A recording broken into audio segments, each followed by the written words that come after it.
Hello. Sitting down here in the greenhouse. It's a very windy day outside and gray skies and possibly going to rain, but it's not raining in here, and it's some pretty nice weather inside here. And I've had someone kind of ask to see a little bit more about the greenhouse and what do I do with it and all. Well, I have two greenhouses if you've watched some of our videos. This is the one, I call it my hodgepodge greenhouse. And it's made from some old windows and things that I had around, and they're just put in a hodgepodge kind of a manner. And in this particular greenhouse, I do use a little heater in it if the temperatures are going to dip down. Now, I'm not one to keep it at like 70 degrees or anything like that all the time. You know, if I can keep it around 50 at least, not going too much below that, I feel like I'm being lucky. And on those extreme cold days, it may even dip down into the 40s and all, just trying to keep it above freezing. Because this is a hodgepodge greenhouse, it's not got all those premium windows that have the, you know, the better factor in them to keep the heat in and things like that. And it has a few cracks here and there, you know, in between things. So just trying to keep it to where it's doable. Now here's the little heater I have. Right now it's not running because it's warm enough in here. It has a little knob where you can turn the temperatures up or down and that type of thing. I actually got it because it came with a thermostat, and the thermostat's actually supposed to run this, but it wouldn't do that for some reason, and rather than send it back, I just use it this way. And as you can see, right here is the thermostat, and right now it's reading 60 degrees, 60.2 degrees. So it's pretty nice out here, so it's not running, but so I can still check the temperature, and I still have the heating unit as I need it. Some people think that you can grow anything at any time as long as you have a greenhouse. Well, they might be able to. I have found that it doesn't always work that way. I do limit my grow lights that I have. As you can see up here, I've got my grow lights. I do use them for part of the day, and because my roof is also clear, it lets in some light. So I don't see the need of running it all the time out here, because it's not like it's indoors in the house to where it wouldn't be getting that much light all the time. So I add a little bit of light in the morning and a little bit of light in the evening, and it seems to be working okay. I have a couple little plants here that I've been growing for a few weeks now, not too many. This is some lettuce that I have, and then I have some spinach, and I just threw a few seeds in each pot. With the spinach, it's been harder to grow right now. I've gotten one plant out of there, and I know that I planted, you know, probably 3 or 4 seeds. So it's kind of a, yeah, sometimes, no, sometimes. But the lettuce has several little sprouts in it. Now here's some older lettuce that I have. And I've got it growing in a bigger thing there, and I've actually cut some lettuce off of this a couple times to use at home for salads, and just have it growing in the barrel. It is going to grow better once you get it into the bigger containers. So what I already showed you, I'll be transplanting. I do have an old cabbage plant over here. It was left over from last year. I wasn't having any luck with it, but it was small, so I just planted it into this big container, and it seems to be doing pretty well right now.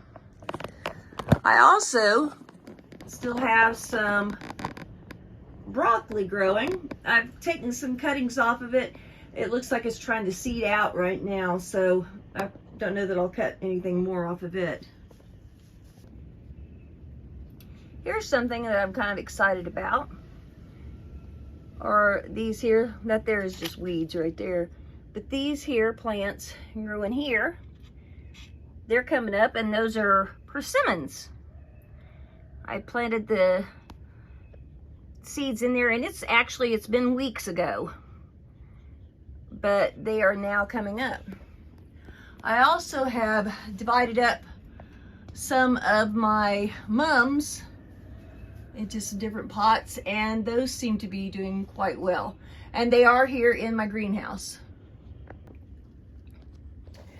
Now here, I was worried about these. These are where I had pawpaw trees last year. And I'm like, man, they're not coming on. I'm afraid they're dying.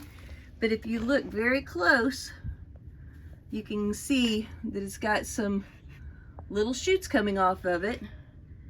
And there's another one. So some of them might not make it, but I do know some of the pawpaws are making it, which is good. That's going to just keep adding to their size. Okay, here I am in my second greenhouse, and this is more the tunnel type that you can buy kits for. And this is my first year using something like this. Jennifer, she's used one before and she's had some success with it, so I thought I would try it. Now in here I don't have an actual heat source, but there is something that I'm doing that kind of helps with it. I have a very large plastic barrel back here, and it's filled with water. And as that water heats up during the daytime, because of the greenhouse effect, then at the evening it can help disperse some of that heat. And I have another one at the other end of the greenhouse, and that helps a little bit. Plus the fact that the ground underneath becomes warm during the day, so when it starts cooling off of a night, it's also releasing some heat. So that's the only heat I have in here, other than, you know, just trying to make sure that it stays so. So this one does get colder. And like I said, it's my first year doing a lot of this in this type of environment. Okay, so in here in some of the containers, as you can see, I do have some things coming up. These are some tomatoes, but this brand of tomato is not so much coming up other than one. So it's like, okay, not sure why some are, some aren't.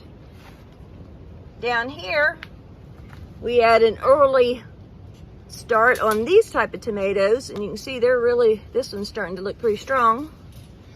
And it'll probably still be 2 or 3 weeks before I actually transplant them out into the garden. Right now, things are just too iffy, and I want them to be stronger before then. I go down here and I look, I've got some plants that are really thriving. Let's see what this is. This is a hollyhock, this one is. And then these are larkspur. It's a flower. So the flowers actually seem to come up a lot faster than my tomatoes and things like that. These tomatoes down here coming up, it's a different kind. And then in my big containers, these are some poppies, which is a type of flower. And then I have some others growing here, some cosmos. My strollflower, I haven't seen anything out of those yet. Or my asters, they have not come up. Then I've got kind of a flower mix in a couple pots. They're doing pretty well. And I don't know exactly what an umbellata is. I think is how you pronounce it. But they're coming up, and some of my others. Some of the first ones that came up were these, which they're called bachelor buttons. And these are in larger pots. Now, I don't know that that has necessarily anything to do with it, but for me, I do seem to have a little bit better luck in the bigger pots. Okay, so here's our garden area before we plant anything in it. And this year we left down the weed barrier so that we can have it in the same place for 2 years. Now, at the end of this year, we'll take it up and we'll, you know, add more fertilizer and things like that. There's one of our compost bins that will work into it.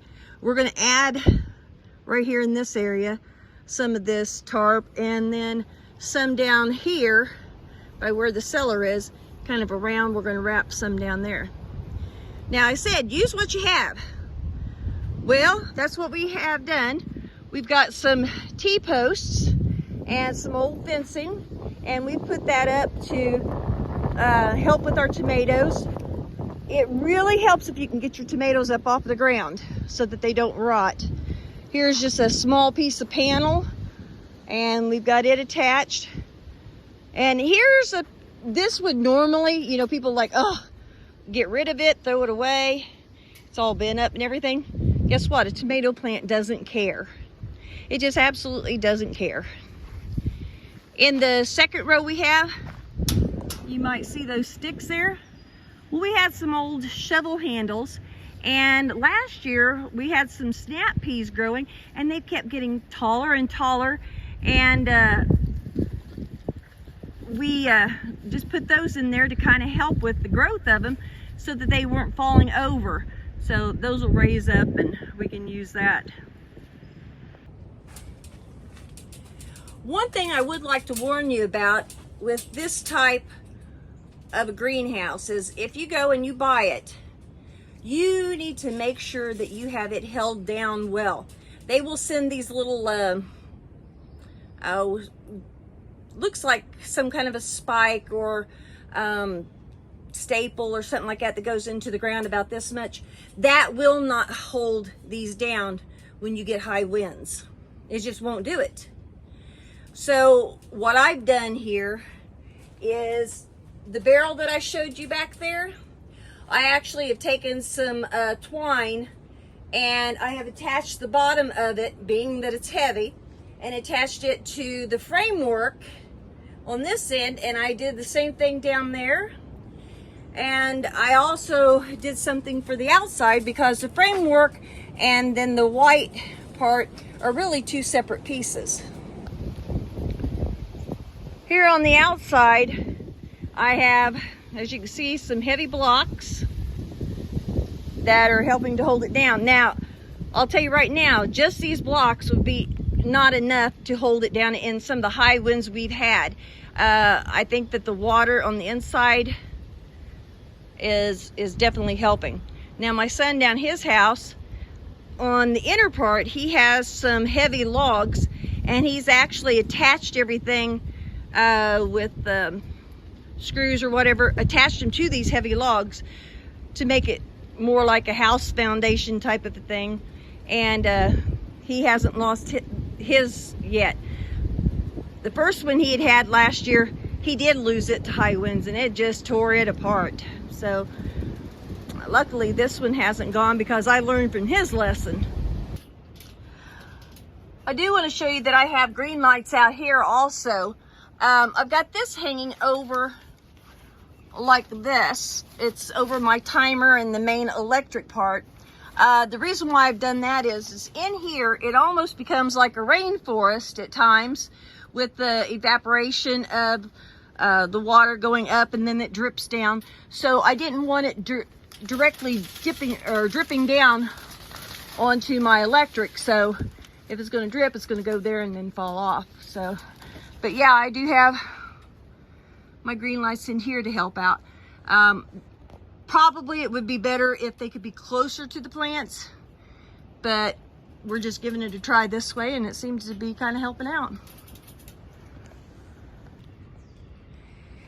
Now, some people are just really into raised beds. And here I've got a couple, and this is where I had my asparagus beans last year. And I just kind of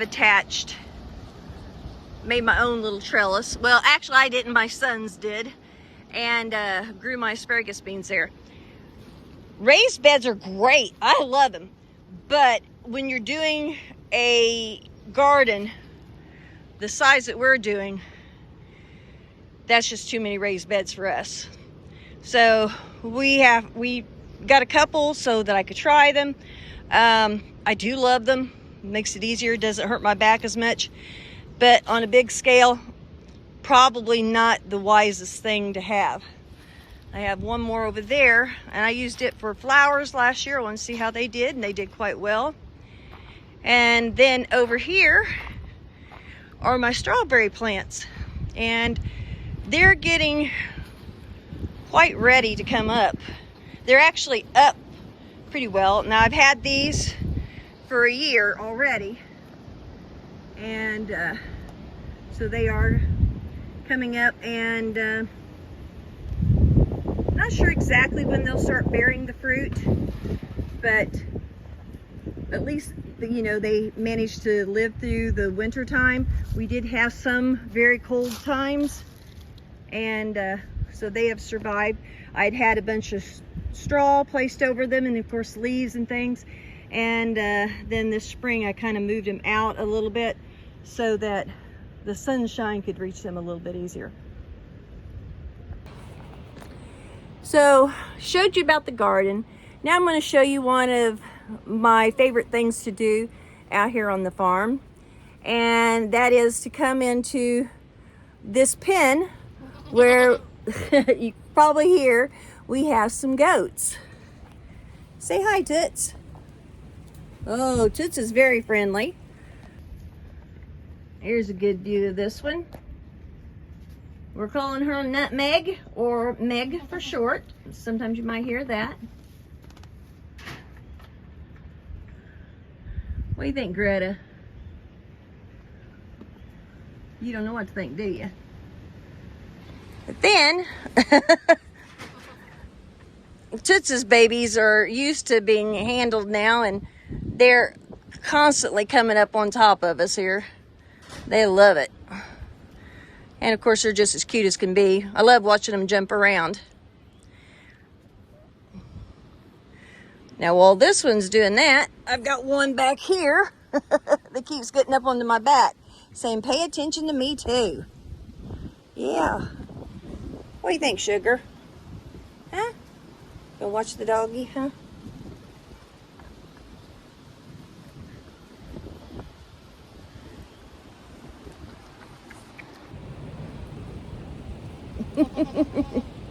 I'm not one let animals kiss on the mouth. I'm just not.